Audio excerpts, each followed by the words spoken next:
No Brasil, são registrados mais de 13 mil suicídios por ano. É um número preocupante. Dessa forma, o suicídio se tornou um problema de saúde pública. Desde 2014, a Associação Brasileira de Psiquiatria, em parceria com o Conselho Federal de Medicina, promove nacionalmente o Setembro Amarelo. O dia 10 desse mês é considerado oficialmente o Dia Mundial de Prevenção ao Suicídio, mas as ações de prevenção estendem-se durante todo o ano. E para falar um pouquinho sobre este assunto, recebemos no Momento Unimed de hoje a psicóloga Jéssica de Souza Paqueira. Guarde seus exames antigos, eles valem muito. Fazer exames exige tempo e é um pouco desconfortável. E se o seu plano tem coparticipação, uma parte do custo é cobrada de você. Guarde todos e leve para o seu médico na próxima consulta. Ele vai avaliar se você precisa de novos exames. Às vezes, os que já fez são suficientes. Cuidar de você. Esse é o plano. Unimed. Olá, Jéssica, seja bem-vinda. Obrigada, olá pessoal, tudo bem? Espero que todos estejam bem. Jéssica, qual a importância das campanhas de combate ao suicídio agora no mês de setembro, do Setembro Amarelo? Qual a importância? É muito importante a gente falar sobre suicídio, né? Porque geralmente acontece motivado pela depressão, né? E se a gente for ver, a depressão é uma das doenças que mais tem crescido, né, no nosso mundo, né, se a gente for ver. Então é algo que chama bastante atenção quando a gente começa a olhar os números, né? Cerca de 800, segundo a Organização Mundial de Saúde, 800 mil pessoas tiram a própria vida todos os anos. Então é um número muito chocante. Então a gente tem que falar sobre a prevenção por causa da importância. E ainda, se a gente for focar, mais entre jovens, né? Em torno aí de 15 anos até os 29 anos. Então, uma idade assim que chama bastante atenção. Então, a gente tem que falar sobre isso, para a gente poder identificar sinais, sintomas, de ver se a pessoa precisa de ajuda, como que é isso, o que fazer e como falar sobre isso. Jéssica, o que é considerado um comportamento suicida? Então, são basicamente 3 fatores, né? O pensamento já é algo que chama bastante atenção, né? As tentativas de suicídio e até assim as mutilações, né? Tem pessoas que acabam se cortando ou às vezes bebendo no extremo, né? Ou aquela pessoa acaba tendo sempre um pensamento muito intenso de morte, né? Tá meio, você vê que ela tá fechada, que geralmente fala sobre a morte. Então a gente tem que ficar atento nesses sinais, nesses comportamentos. E qual a principal causa do suicídio? O que é a causa que mais leva essas pessoas a tirarem a própria vida? Então, geralmente pode ser por algum fator traumático na vida dela, ou às vezes uma sobrecarga de emoções. Então, de repente, esse indivíduo ele pode ter passado por um estresse muito grande, ou um término de relacionamento, um problema familiar, né? A gente acaba vendo que existem muitas famílias disfuncionais, né? E às vezes o indivíduo ele não consegue buscar ajuda para sair daquela condição, pela família mesmo ser disfuncional, e acaba tendo um sofrimento e não consegue buscar ajuda e fica com aquilo dentro dele, né? E é um fator que pode levar ao indivíduo fazer a tentativa do suicídio. Um abuso também, às vezes a pessoa passou por alguma situação muito intensa, um abuso, são sinais que a pessoa não consegue, né, trabalhar dentro dela e ela fica com aquela sobrecarga e pode vir cometer o suicídio. O álcool e as drogas podem ser fator de influência para chegar a um suicídio? Com certeza o álcool e a droga favorece, né? Porque se a gente for ver os jovens, né, entre 15 a 29 anos, que é o que mais compromete por causa do fator de suicídio, né? Então, e começa inicialmente ali para descontrair, para aliviar um sofrimento, né?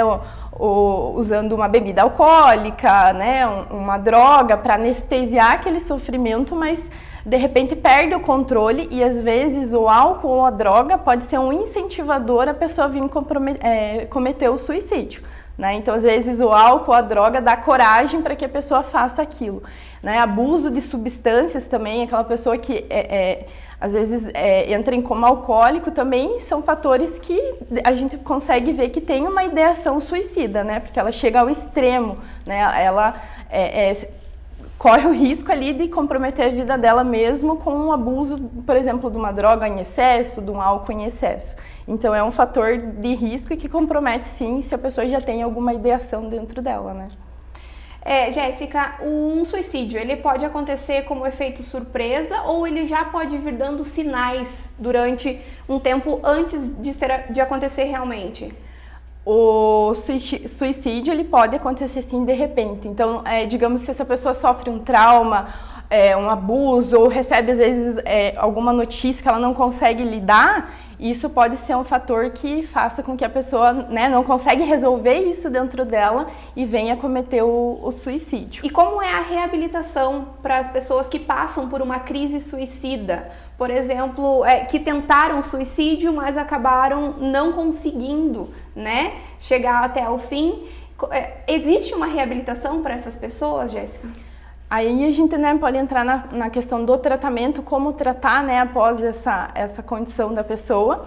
Então é muito importante a gente identificar o que levou a pessoa a cometer o suicídio, né, as principais sintomas assim que a gente tem que ficar atento nisso o que levou a pessoa a cometer o suicídio, né, e a gente avaliar se a ideação suicida, a vontade de tirar a própria vida ainda está dentro dela.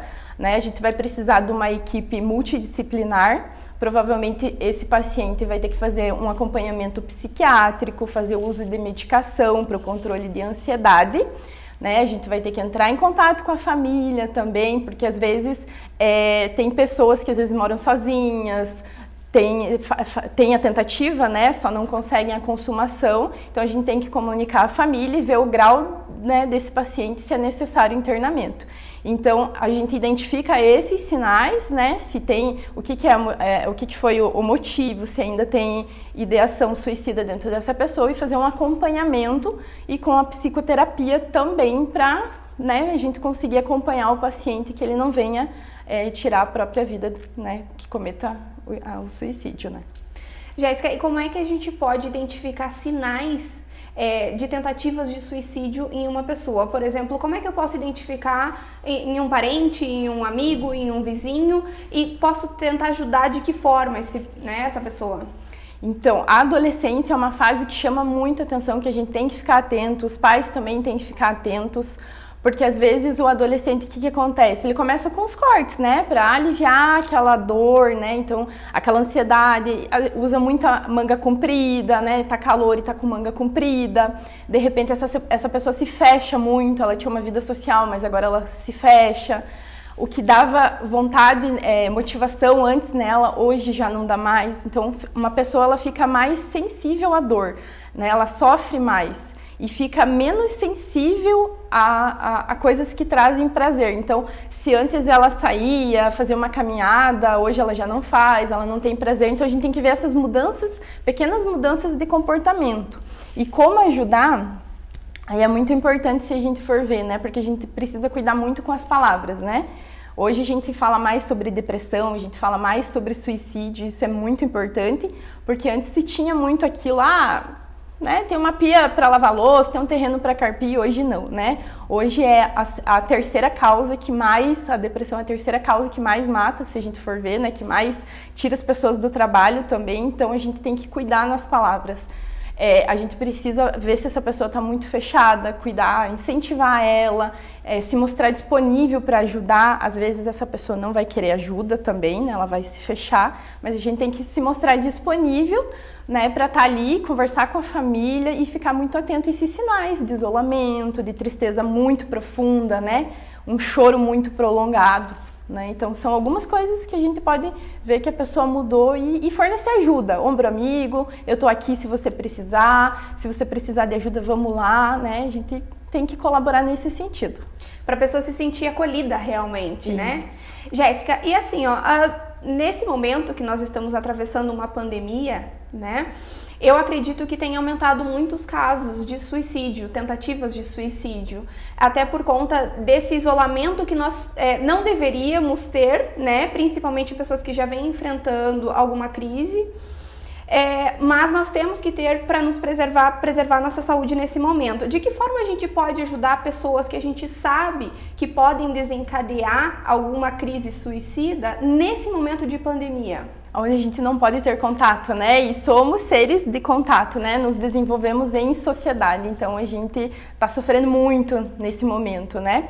Aí entra essa parte digital, né? Então vamos melhorar as conversas por WhatsApp, vamos fazer chamada de vídeo, né? Às vezes aquela pessoa que sumiu muito tempo, um amigo que sumiu, que você sabe que às vezes já tem um comportamento diferente, mandar uma mensagem, fazer uma ligação, às vezes até ir no portão dar um tchauzinho para conversar. Eu acho que a gente tem que se mostrar disponível para as pessoas que a gente ama e principalmente para aquelas pessoas que a gente sente que precisam um cuidado, né? Nossos amigos, que a gente se sente que a pessoa tem uma leve tristezinha, que está mais caidinho, a gente tem que se mostrar disponível. Acho que essa é a principal maneira de a gente tentar trabalhar agora nesse momento da pandemia.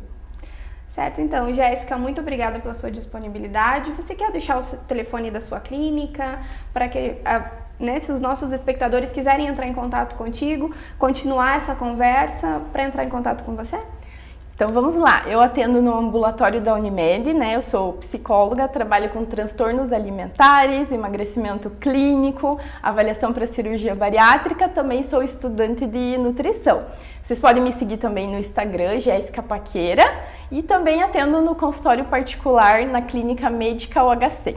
Muito obrigada pelo convite, agradeço de coração poder compartilhar um pouquinho da experiência, né, do conhecimento que a gente tem com vocês. Muito obrigada. Obrigada, Jéssica.